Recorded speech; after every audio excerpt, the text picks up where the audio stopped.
Sunday school time. Have you got your VCE texts out in front of you? 12 Angry Men is the book that we're looking at today with Ross Huggard, English teacher and assessor at Cranbourne Secondary School. Welcome, Ross. Welcome, Libby.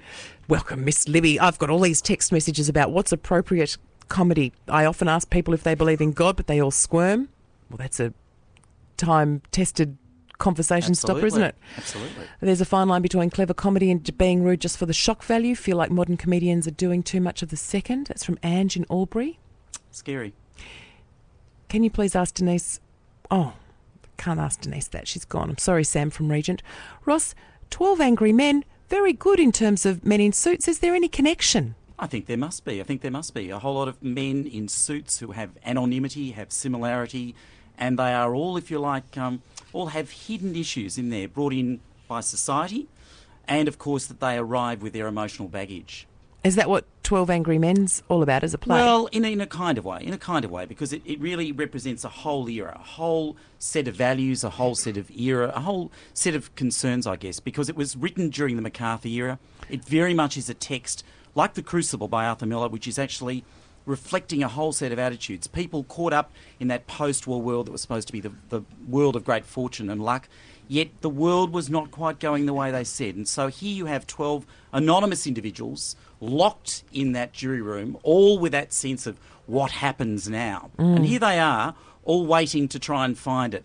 And as they arrive with all sorts of issues beside them, character flaws, human limitations, and different elements, and not understanding that the nature of justice is exactly what it says. You should know about the scales of justice in terms of there has to be it beyond reasonable doubt. And those men, unfortunately, at first arrive. And one man alone amongst 12 is prepared to say, no, actually, I think we need to give this particular accused young man a chance. Which is an unpredictable act from him. Absolutely. And none of them predict it because the rest think it's going to be 2 seconds, we're all going to be out of here. That's what men in suits are like. It's a act. Suddenly, without any warning, men in suits began to sing. Sorry, Ross. Why did they do this? What was the secret meaning? Who were these men in suits? These men in suits.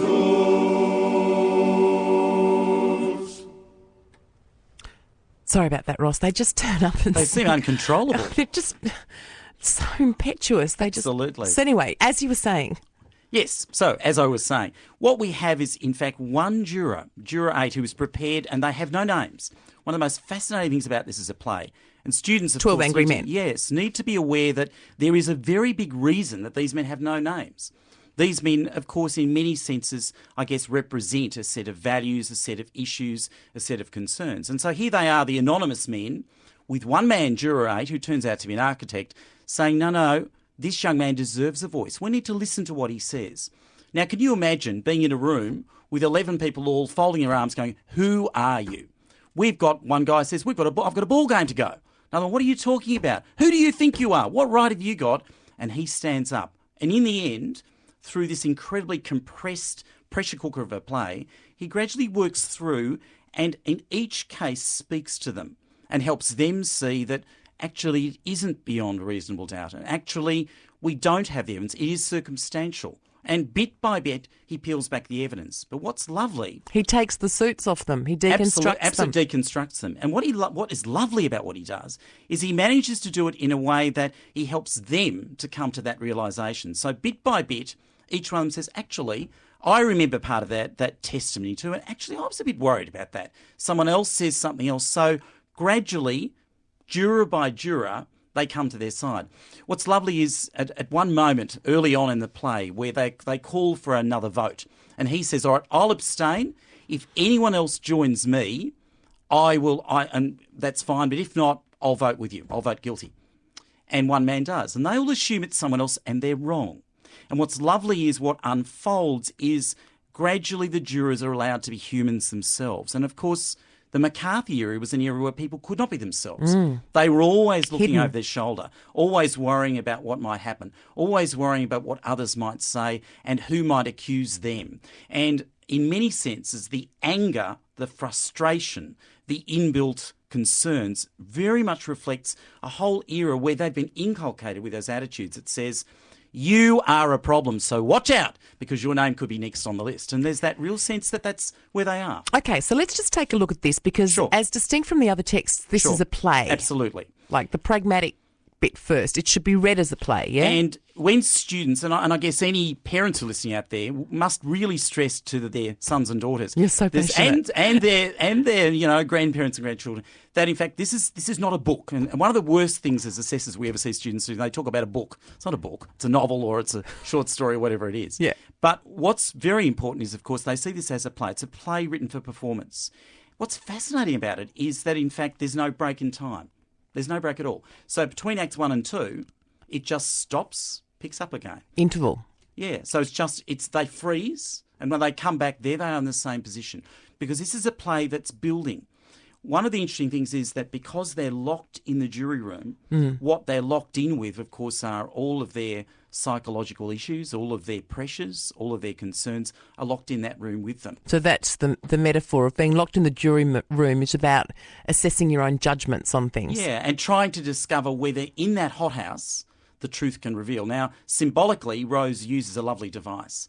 He has a storm building outside. Now, this is a New York skyscraper.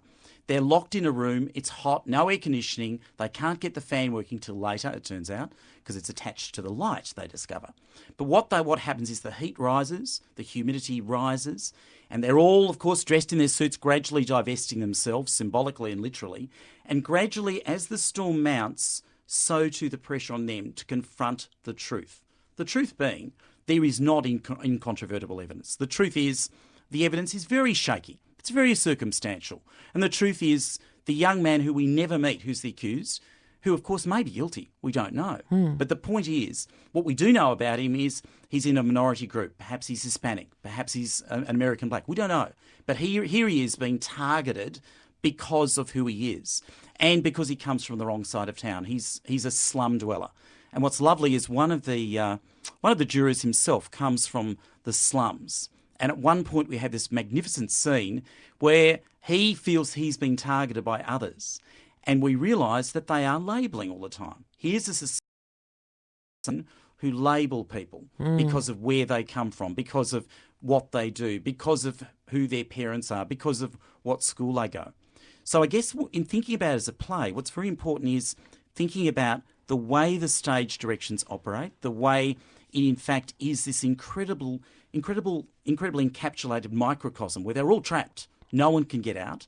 And where they have to resolve it. And it's all about judgments. And it's all judgments. Yeah, and it's interesting because it is the nature of justice. It is very much the nature of justice that you have to weigh up all the facts and not just go, no, let's make a quick decision. Let's get out of here. We don't want to be here. It really goes to the heart of democracy, doesn't it? It does. In terms of the jury system, in terms of what matters, in terms of people recognising that really what we've got to accept is democracy is about everyone having a voice and not being denied the voice, and about people recognising that what they must do is make sure they've got all the facts and not rush to make